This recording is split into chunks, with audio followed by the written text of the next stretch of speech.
Ой-ой-ой! Бандиты. 1, 2, 3, go! Привет, друзья! Совсем недавно я вернулся из одной из самых ярких своих поездок. Это было не просто путешествие ради путешествия. Я был в компании предпринимателей из разных стран. А во главе всего этого стоял известный казахский бизнесмен и инвестор Маргулан Сисимбаев. Давно хотел побывать в Бразилии и пообщаться с такими интересными людьми. И вот все совпало наилучшим образом. Как прошли эти насыщенные дни, я расскажу прямо сейчас. А еще покажу эксклюзивные кадры с мастер-классов от Маргулана Сисимбаева. Так что не переключайтесь, подписывайтесь, будет точно интересно. Друзья, ну что, еду на встречу с Маргуланом Сисимбаевым и классной командой. Сейчас лечу в Стамбул с Анталийского аэропорта, а дальше в Сан-Паулу. Это первая точка на нашем маршруте. Первая точка на маршруте 1000 красок. Тур в Бразилию. И ближайших несколько дней я буду именно там. Но прежде чем вылететь, расскажу вам немного полезной информации, которую я использую в своих путешествиях. Все свои дальнемагистральные перелеты всегда провожу в лаунжах и стараюсь путешествовать на дальние расстояния бизнес-классом. Соответственно, лаунж Turkish Airlines один из самых лучших. Есть еще лаунжи Miles and Miles, то есть программа бонусов, и они практически ничем не отличаются. Но вот можете сейчас посмотреть, как это выглядит. Здесь очень много еды. Не забываем, мы еще в Турции, и все это напоминает большой 5-звездочный отель. Также тут есть детская зона медиа и отдельное место, где можно насладиться вкусным чаем. Но это, наверное, самое обычное, что здесь есть. Ведь помимо этого в лаунж-зоне можно поиграть в гольф или полетать над городом. Бизнес-класс Turkish Airlines выглядит достаточно хорошо, только немножечко громко. Значит, такие вот кабинки, у каждого своя. Очень приятно, что вам приносят вкусную еду. В целом кабинка выглядит вот так. Здесь есть для ног зона, можно спать, отдыхать. А это мы уже в аэропорту Сан-Пауло и готовы лететь в Амазонию. Мы – это команда из 35 предпринимателей, которая отправляется в насыщенную программу путешествий и разборов различных кейсов от бизнесмена и инвестора Маргулана Сисимбаева. Ребята, мы снова в аэропорту Сан-Пауло. Первый день летим в Амазонию. Короче, это то место, где Амазонка не только река, но и индейцы. Там большая программа, обязательно вам все расскажу, покажу. Наша команда, группа 35 предпринимателей, он Маргулан. Есть результат ваших прошлых решений. Потому что как происходит? Вы принимаете решение, потом на основе решения вы действуете. И на основе этого вы получаете какой-то результат. И то, кем вы сегодня являетесь, то, что вы сегодня имеете, это результат ваших решений. Ну что, мы приехали. Это Амазония. Проплыв на реке, мы отправляемся к нашему лоджу. Лодж – это отель, который полностью стоит на воде. Короче, мы дошли до нашего отеля. Сейчас вам покажу просто топ. Готовы? Раз, два, тыщ. Вот так вот это выглядит. Получается, он стоит полностью на воде. Сейчас нас забирать будут на лодочку. И мы будем плыть. И вот в таких вот джунглях мы проживем 3 дня. Невероятно красиво. Днем мы путешествовали, а вечером слушали Маргулана и разбирали разные бизнес-кейсы. Уоррен Баффет говорит, я, говорит, заметил, что успешные люди очень часто говорят «нет». А наиболее успешные люди говорят «нет» почти всему. Придем к исламу. В исламе я говорил, что в одном из хадисов говорится, если мой раб будет преследовать блага этого мира, деньги, славу и власть, то я сделаю так, что они будут убегать от него. А если он будет преследовать блага того мира, то я сделаю так, что эти трое будут бегать за ним как собачки. Это что значит? Это значит, благам этого мира надо говорить «нет». Первый день мы отправились в джунгли и проходили адаптацию к местным реалиям. Было интересно. Не будем долго затягивать и перейдем к местной экзотике. Это вот фрукт, который он держит в руках, это называется лесной какао. Папуасу. Это самый популярный фрукт здесь, папуасу. Можно и есть, его используют и в парфюмерии очень много. В стволе этого дерева течет сок. Немножко похож на березовый сок.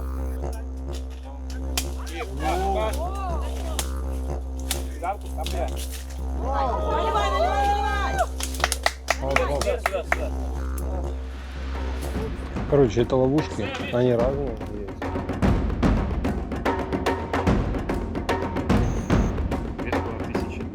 Наш гид предупредил нас, что из опасных зверей здесь можно встретить дикую кошку, пуму или даже ягуара.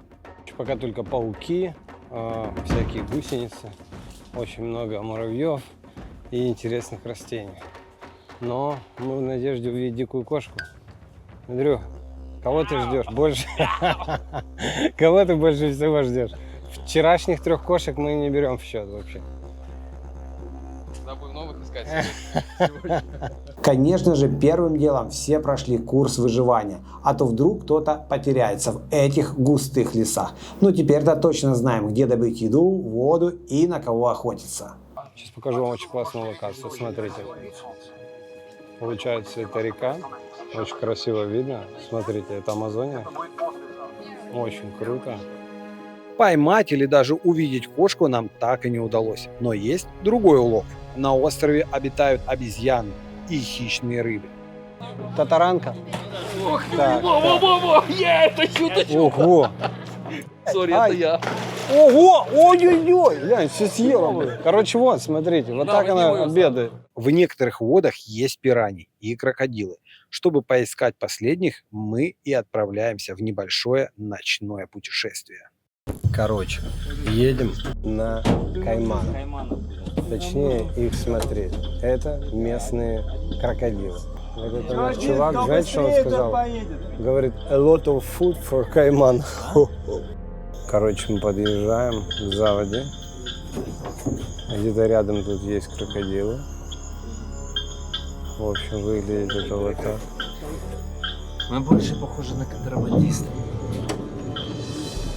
Придется монтажи наложить какого-нибудь реального крокодила. Давай попробуем.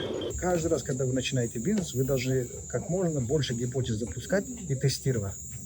Не надо полагаться на свою гениальность, на свою чуйку, на свою интуицию, на то, что вы умный и так далее. Надо просто пробовать, и не надо отвергать.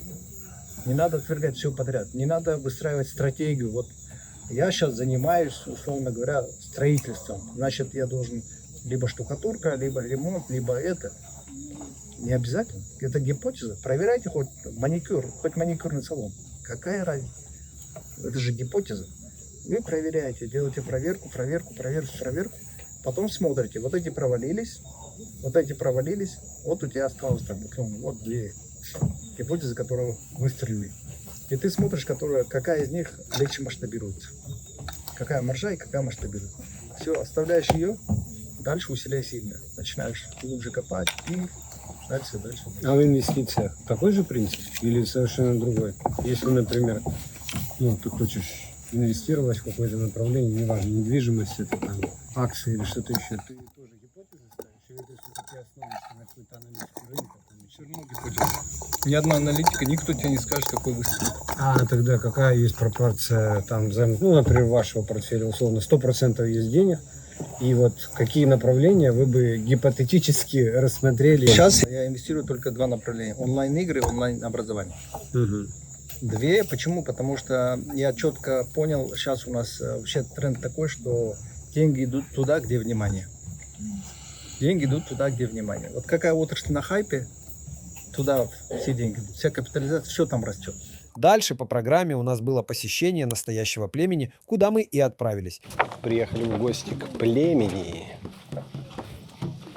Племя индейцев. Да, представьте, такие есть еще. Но у них тут есть свет. Я думаю, все коммуникации. Сейчас посмотрим, как они выглядят. Мне почему-то кажется, они для нас оденутся как-то экстравагантно, так сказать, по-индийски. Но не факт, что это на самом деле так. Сейчас посмотрим.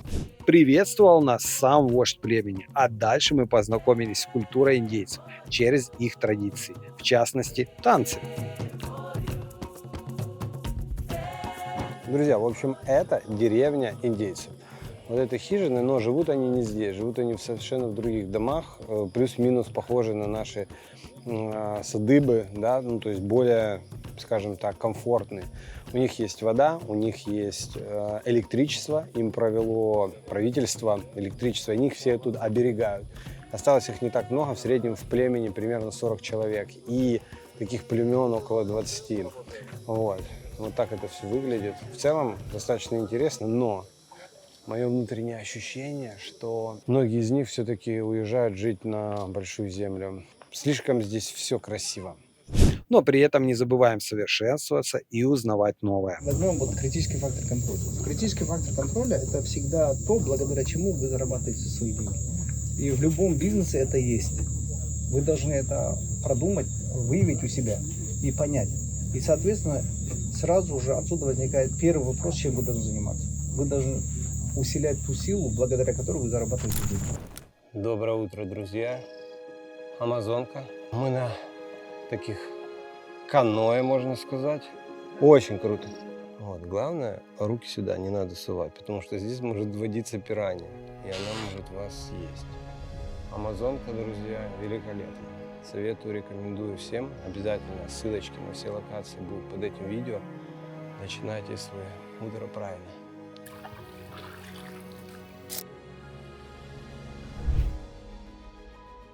Недалеко от поселения на воде есть парки, большие парки с обезьянами. Сейчас вам покажу, как это выглядит. Вот, смотрите, видите там? Вон она сидит, малышка. Обезьяна, привет. Ну что ж, джунгли остались позади. Но если это показалось вам опасным и экстремальным, то не спешите с выводами, потому что дальше меня ждут активности в следующем городе, и они точно никого не оставят равнодушным. Let's go! Кстати, у нас был случай, как мы не попали на рейс, и все 30 человек остались в аэропорту. Но мы не грустили и сделали импровизированный бизнес-разбор прямо в аэропорту. Самая большая проблема для всех у нас не найти это дело мечты. Во-первых, самая большая проблема дойти до этого уровня. Вот я сейчас вышел из 8 бизнесов своих, которые у меня есть. По стадии поиска как раз таки дело мечты. Что может быть? Прописать стандарт жизни, вывести две цели, по поводу экономической безопасности. До этого момента он стоит прибыль, не прибыль, все. И прибыльный пошел, прибыльный не сюда, не делаешь, все. Ребят, дальше будет невероятный город Рио-де-Жанейро. А пока подпишитесь на канал. Ну что, мы в Рио. Сейчас будем летать на вертолете. Это аэродром малой авиации. Эти вертолеты похожи на Робинсоны. У нас в Киеве таких много. Мы когда-то на них очень крепко и много летали. Вот. Вообще хорошая штука, особенно если у тебя бизнес по всей стране, тебе удобно передвигаться. Здесь это исключительно туристическая вещь.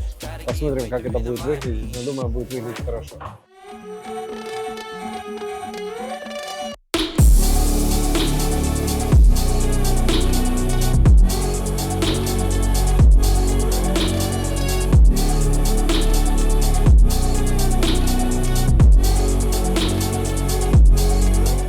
И вот мы уже на вершине горы Корковаду, возле главного символа не только Рио, но и всей Бразилии. Высота Христа Спасителя почти 40 метров, вес более 1000 тонн, расстояние от ладони до ладони 28 метров. Захватывающее зрелище. Но рядом с умопомрачительными видами есть и другая сторона. Друзья, мы находимся непосредственно в фавелах. Очень интересный район.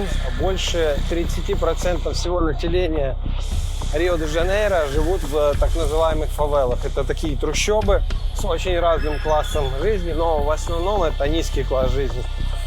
Это, чтобы вы понимали, 4 миллиона человек. Они не платят за воду, они не платят за газ. Все их постройки, вот эти вот, это все самозахват. То есть никаких разрешений на строительство, понятно, никто не выдавал. Ну и, соответственно, никаких норм здесь не учтено. Но несмотря на незаконность построек, у местных жителей есть свое самоуправление. Это негласный мэр, который курирует все, в том числе и безопасность. Это очень нужно этим районам, ведь здесь есть несколько мафиозных группировок, каждая из которых совсем не против завладеть чужой территорией. Кстати, у нас был случай в фавелах, когда нам начали угрожать местные бандиты, что бы мы ни снимали, и удалили видео. Всегда у них какие-то вот эти стычки бывают. Стычки между самими бандитами. Потому что многие, здесь я вам хочу сказать, 3 мафиозных группировки. Но здесь не называют так мафия, как вот у вас. Здесь кто командует? То есть бандиты, которые сейчас хотят доминировать, то есть взять контроль вот над этими элитными фавелами здесь, в Рио-де-Жанейро. На 6-й день нашего путешествия меня ждет еще одно необычное занятие. Вот это было действительно экстремально. Друзья, мы приехали на параглайдинг. Посмотрим вообще все, что связано с Бразилией и с Рио-де-Жанейро. Это, наверное, про невероятные эмоции. Я вам скажу, что как раз вот такие красивые виды, как здесь, я раньше не встречал.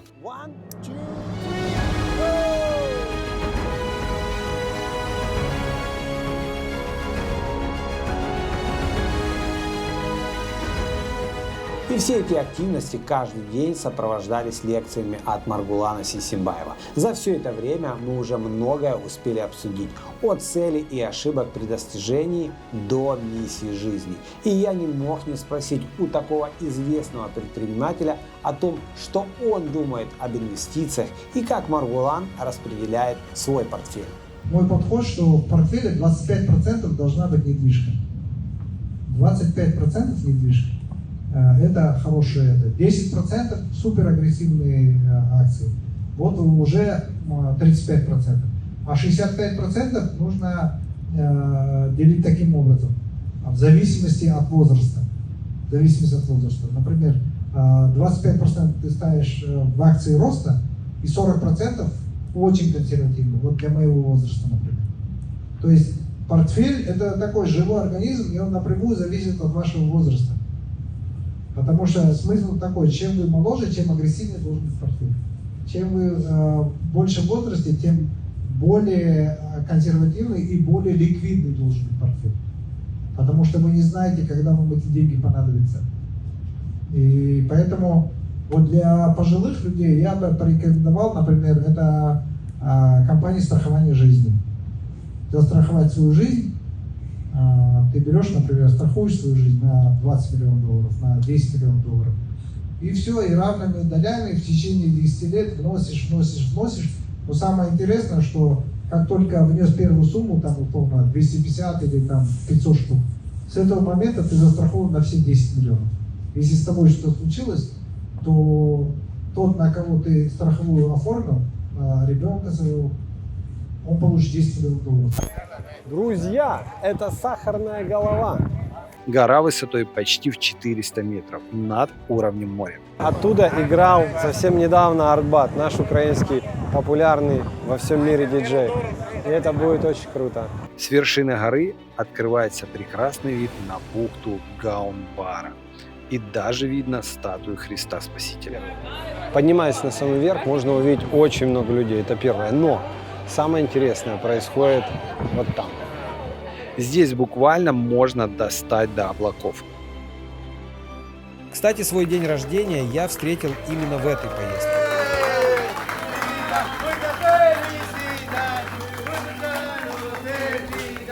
За это время мы успели сблизиться с ребятами и стали практически одной семьей. Поэтому этот день рождения я запомню надолго. Спасибо вам. Последний город Бразилии, в котором я побывал, это Сан-Паулу. Сан-Паулу – это город также парков, очень много зеленых зон с типичной такой, знаете, амазонисто-тропической лиственной историей. Очень прикольно. Немного сложно поверить, но уже совсем рядом с этими джунглями стоят современные стеклянные многоэтажки. В Сан-Паулу зашел в несколько мест, купил у местных сувениры для своих домашних любимчиков. Купил для своего собаки вот такую, Супермена, для кота бандита. Вот такой, будет он у меня мексиканским гангстером. Если вы с детьми, советую заехать в Hot Wheels City Experience, крутой музей. Тут можно покататься на картинге, сесть за симуляцию Формулы-1 и даже спроектировать свой собственный дизайн для модели машин. В Центральном парке есть очень крутой музей современного искусства. В общем, обязательно рекомендую сюда залететь всем. Коллекция музея собиралась более 60 лет, и сегодня это более 5000 экземпляров. Также здесь одна из крупнейших библиотек, которая специализируется на искусстве. Друзья, ну что, это именно та самая Достоприма. Костел, который на всех фотографиях везде выглядит достойно. Сейчас зайдем вовнутрь, покажу вам, как он чувствует себя. Вот такая вот аллейка, тут проводятся какие-то работы, как обычно, ну и сам костел. Кафедральный собор Сан-Паулу – это главный храм города и один из крупнейших католических соборов в мире. Первый храм на этом месте был сооружен в начале 17 века и простоял 3 столетия. Новый собор достроили в 1954 году. В высоту он достигает 111 метров и может вместить до 8000 прихожан. Другая сторона этой всей истории – это бездомные люди, которые находятся прямо за этим костелом. Казалось бы, вроде центральная часть. Посмотрите, как это происходит. То есть это все бездомные люди, the homeless people, как говорится. И они очень-очень бедные, разные, короче, такое. В общем, они здесь все тусуются. Очень много полиции, очень много. Ну и, конечно же, таких, людишек. Ну что, друзья, Сан-Паулу – это точно город арта. Невероятное количество муралов разных, каких хочешь. Посмотрите, это просто. Там тебе жар-птица. Здесь у тебя рыбка какая-то. Девочка со стрелой и луком. Здесь какой-то мужчина очень серьезной работой увлечен. Просто город, конечно, безумный, очень классный. Рекомендацион однозначно. Могу сказать точно, все, что связано с Бразилией, это про эмоции. Восторг, драйв и удовольствие. Друзья, скажу вам честно, поездка была исключительно положительная. Море эмоций, новые друзья и, конечно же, от Маргулана его лайфхаки. Ставлю 10 из 10. И еще раз хочу сказать, что такие поездки очень обязательны для вашего развития. И, конечно же, для того, чтобы вы прокачивали свои скиллы и в целом понимали, как нужно выстраивать бизнес. Потому что мнение каких-то людей очень важно. И ваше мнение мне тоже важно. Понравилось ли вам это видео? Что вам понравилось? Напишите, пожалуйста, в комментариях, потому что весь контент, который я делаю на этом канале, он для вас.